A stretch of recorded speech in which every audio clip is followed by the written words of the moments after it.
చిన్న ఈ ఫోన్ తీసుకుని ఫోన్ పే చేసిరా. ఎంతసేపు యూట్యూబ్ ఇన్స్టాగ్రామ్ చూడమని చూస్తావు కదా, ఇలా పేమెంట్లు చేయడం మాత్రం చేత కాదు. ఇలా ప్రతిసారి నన్ను అడుక్కుంటే ఎలాగా? అప్డేట్ అవ్వాలి పదా. ఇంత చిన్న దానికి ఎంత చేస్తున్నాడు, సరే చూపిద్దాం అప్డేట్ అయితే ఎలాగుంటుందో. ఇదిగో సార్ మీ ఆర్డర్.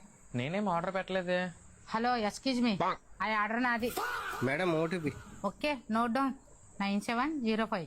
సైడ్ అబ్బోయ్, ఇంత అప్డేటా? ఎందుకమ్మా కరెంట్ బిల్ అలా చూస్తున్నావు? ఇలాగైతే నేను కడదానులే.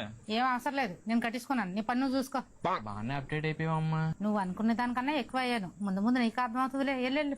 ఫోన్ నేర్చుకోవడం ఇంగ్లీష్ నేర్చుకోవడం వల్ల మనకి ఏదో దోలదీరిలో ఉంది. ఆ బొక్కలే. నా ఫోన్ ఏది? అమ్మ నా ఫోన్తో ఏం చేస్తున్నావు అమ్మా? అప్డేట్ అమ్మా కదా, అయ్యాక తెలిసింది నువ్వెన్ని వేసాలు వేసావో. అమ్మ ఏం చూస్తుంది ఏంటో. ఈ ఫోన్ పే లో 20 పేమెంట్ లేట్రా. అమ్మా ఏవో డేటా రీఛార్జ్ అయ్యి ఉంటాయి అమ్మా.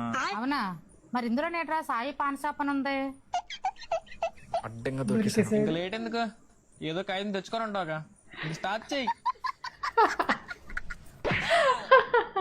అమ్మలు అప్డేట్ అవుతే ఇలా ఉంటది.